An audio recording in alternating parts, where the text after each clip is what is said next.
Olá, meu nome é Ana Cláudia Ramos, eu sou autora de livros para crianças, jovens, para adultos, trabalho com literatura infantil há muitos anos e venho publicando desde 1992. Esse ano eu lancei esse livro aqui, olha, Tenho Medo do Monstro. Foi escrito por mim, foi ilustrado pela Anne Elizabeth e o Paulo Otero pegou todas as imagens da Anne, fotografou e criou esse objeto livro tal como ele é, né? Ele criou essa concepção, né? Ele deu a materialidade do livro. E o livro foi editado pela editora Caraminhoca pelas mãos do Sérgio Alves, que é um editor primoroso, né? Mas eu vou contar um pouco a história desse livro. Esse livro nasceu de um pedido e o ano era 2011, tá? O pedido era que eu escrevesse um livro que falasse sobre abuso sexual para crianças pequenas, mas sem falar. Tipo, ia dizer sem dizer, né? Se a gente puder falar dessa forma. E aí eu escrevi o texto, foi bem difícil, eu escrevi ele a partir de um livro que era um livro de uma língua que eu realmente não me recordo qual é, uma língua que eu não entendia uma só palavra, portanto eu era uma analfabeta naquela língua, né? E não era uma língua que a gente conseguisse nem minimamente tentar deduzir o que estava escrito ali. Eu estava no escritório de uma amiga e ela me mostrou esse livro, um livro estrangeiro, e eram umas imagens longas, assim, e aquilo me inspirou a criar a história. Bom, eu escrevi, eu enviei para a editora, só que o livro foi barrado pela cúpula da editora, que naquela ocasião disse, não, isso não vai vender, não tem cabimento, né? E eu fiquei com o texto guardado. 2 anos depois, essa mesma editora me chamou para uma conversa, chamou a Ana Elizabeth para ilustrar, porque ela estava com a ideia de abrir a sua própria editora.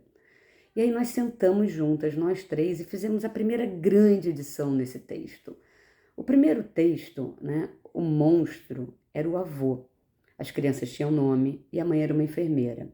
Naquela ocasião, a gente optou por tirar o avô e deixar o monstro. Tirar o nome das crianças, né? Não era mais a Joana, não era mais o Paulo, era o menino e a irmã. E ficou ainda a mãe sendo enfermeira, tá? Quando a gente tira o monstro ser o avô, ele pode ser qualquer um, qualquer pessoa pode ser um monstro, pode ser um homem, pode ser uma mulher, pode ser uma pessoa da casa. Nesse caso, é uma pessoa que mora na casa. E a narrativa está contada pelo ponto de vista do menino, que é um menino bem pequeno, tá? Uma criança assim, a gente não diz a idade, mas uma criança pequena, que ele tem medo, né? Vou ler para vocês como é que essa história começa, só para vocês entenderem. Diz assim: todas as noites eu entro bem debaixo da minha coberta e me cubro todo, mesmo quando está calor. É que eu tenho medo do monstro. Se eu ficar bem escondidinho, ele não me acha nunca, mas ele sempre encontra a minha irmã. Eu já falei para ela se esconder, só que ela não me escuta. Então toda essa narrativa passa por esse olhar desse menino, tá? Que não entende por que a irmã, né, não escuta, não entende por que a irmã não conta para a mãe do monstro, mas é porque o monstro disse que se a irmã contar, ele vai fazer maldades monstruosas com o menino. Então tem toda uma sutileza, é um texto que ele está muito em camadas, porque tem as camadas do texto. Uma criança pequena talvez pense nesse monstro como um monstro, né? Uma coisa imaginária. Quem passa por essa situação vai saber, né, identificar na hora. E à medida que a gente, né, vai crescendo, assim, a gente vai conseguindo identificar que o monstro é um abusador.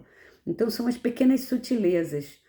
Portanto, resumindo ainda mais uma vez essa história, porque ela é longa e comprida, né, daria para a gente fazer um bate-papo muito grande falando sobre esse livro. Acabou que essa editora não abriu, não fez, aí o texto parou de novo. Estávamos no ano de 2013. Deixei parado, deixei quieto. Em 2020, eu e Anne resgatamos o projeto e mandamos para o Sérgio Alves na Caraminhoca, que falou: eu topo editar. E aí ele fez mais um corte no texto junto comigo, que a gente tirou a profissão da mãe. Então hoje, a mãe trabalha à noite, o monstro é o monstro e as crianças são duas crianças, uma menina e um menino. Então percebe que a gente alargou a possibilidade, né, desse texto caber na história de muitas pessoas. Então esse é todo um trabalho criterioso e cuidadoso com o livro, para falar de um tema difícil e delicado, de uma forma muito, não vou dizer amorosa, porque é difícil a gente falar, né, que é amoroso falar de um tema desse. E a Anne Elizabeth fez um trabalho impecável com as ilustrações, mostrando todo um clima, né? A gente já está aqui já quase extrapolando o tempo que a Sônia pediu, mas só para vocês entenderem, tem todo um jogo de sombra e de luz. E o texto começa, né, com esse olhar sempre muito triste, essa boca meio que não existe, né? Então tem toda uma escolha das cores que são usadas, das cores que permeiam o texto, até, vou pular aqui, né, algumas partes, e quando chega no final, tem uma mudança. Vocês vão ter que entender por que tem essa mudança, né, lendo a história, mas tem uma mudança.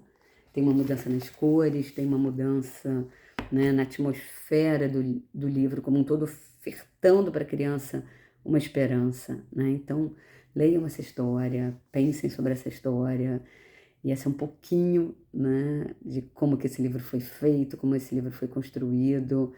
Sônia, me desculpa, falei 6 minutos, mas é que 5 minutos é muito pouco para falar desse livro. Bom, gente, eu tô por aqui, para o que vocês quiserem, né, para uma conversa, o que for preciso.